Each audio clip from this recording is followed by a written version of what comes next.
897 కోట్ల అధ్యక్ష. 3,01,897 ఇది ఈ ప్రభుత్వం ఇచ్చిన డాక్యుమెంట్లోనే ఉంది అధ్యక్ష.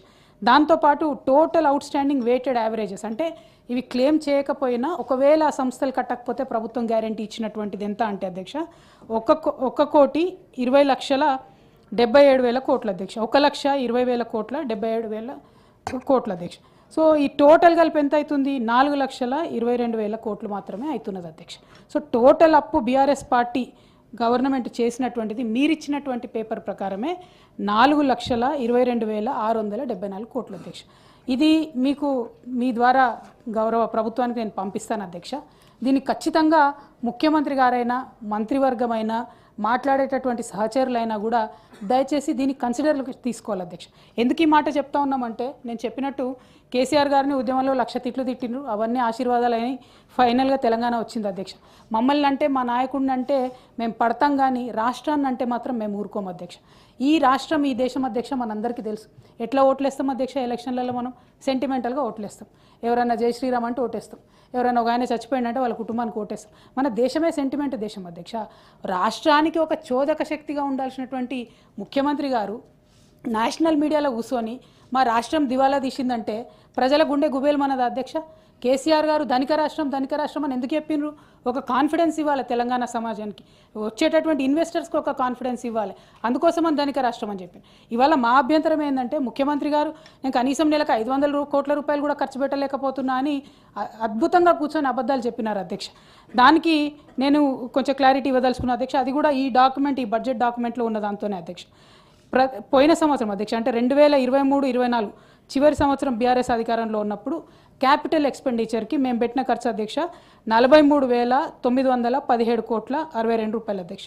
అంటే నెలకు దాదాపుగా ఒక 3,660 రూపాయలు మేము ప్రతి మంత్ క్యాపిటల్ ఎక్స్పెండిచర్ అంటే ప్రాజెక్టులు కట్టడానికి కావచ్చు, స్కూల్ కట్టడానికి కావచ్చు, మనకు తరతరాలుగా నిలబడిపోయే ఆస్తులు ఏవైతే ఉంటాయో వాటికి స్పెండ్ చేసే డబ్బును క్యాపిటల్ ఎక్స్పెండిచర్ అంటాం అధ్యక్ష.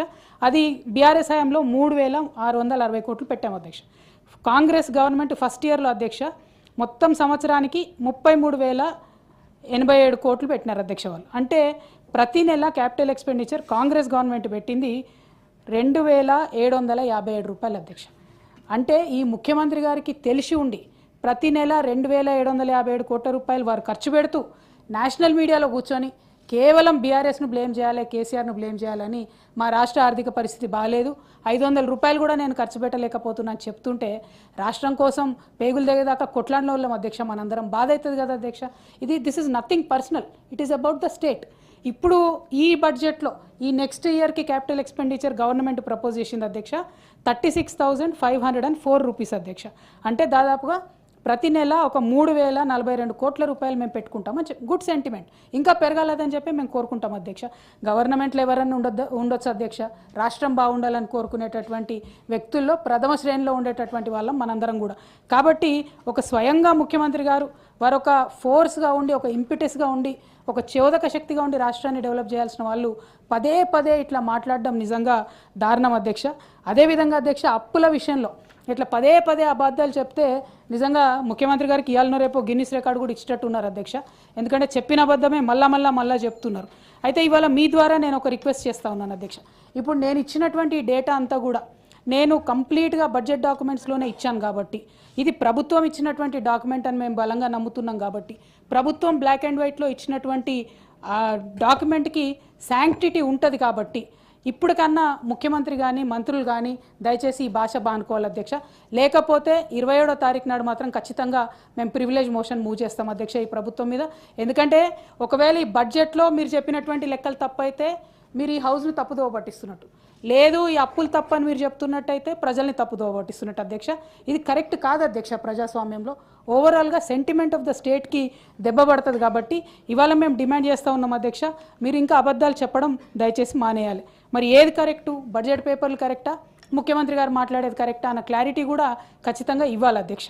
అదేవిధంగా అధ్యక్ష ఇప్పుడు మనము ఇరిగేషన్ అధ్యక్ష నేను ఇందాక చెప్పినట్టు తెలంగాణ రాష్ట్రం ఏర్పడ్డ తర్వాత ఇరిగేషన్ అనేటటువంటిది మనం ఒక ప్రాధాన్యత రంగం, ప్రథమ ప్రాధాన్యత రంగంగా ఎంచుకొని ముందుకు పోయినాం అధ్యక్ష. దాని ప్రకారం ఏం చేసినాం, 2023-24లో ఇరిగేషన్కి 29,766 కోట్ల బడ్జెట్ పెట్టుకున్నాం అధ్యక్ష. అంటే that is 12.84% of the total expenditure. అదే ఈ ప్రభుత్వం వచ్చినటువంటి ఫస్ట్ ఇయర్లో అధ్యక్ష, పోయిన సంవత్సరం 22,284 కోట్లు పెట్టినారు అధ్యక్ష, విచ్ ఈజ్ అప్ టు 8.37 అధ్యక్ష.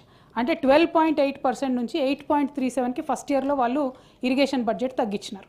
పోనీ ఈ ఇయర్ అన్నా పెంచుకోవాలి కదా. ఫస్ట్ ఇయర్ అంటే అర్థం కాలేదు, ప్రాజెక్టులు, రకరకాల అనుమానాలు, వారు చెప్పినటువంటి అంశాలన్నీ చూసుకొని ఈ ఇయర్ పెంచుకోవాలి.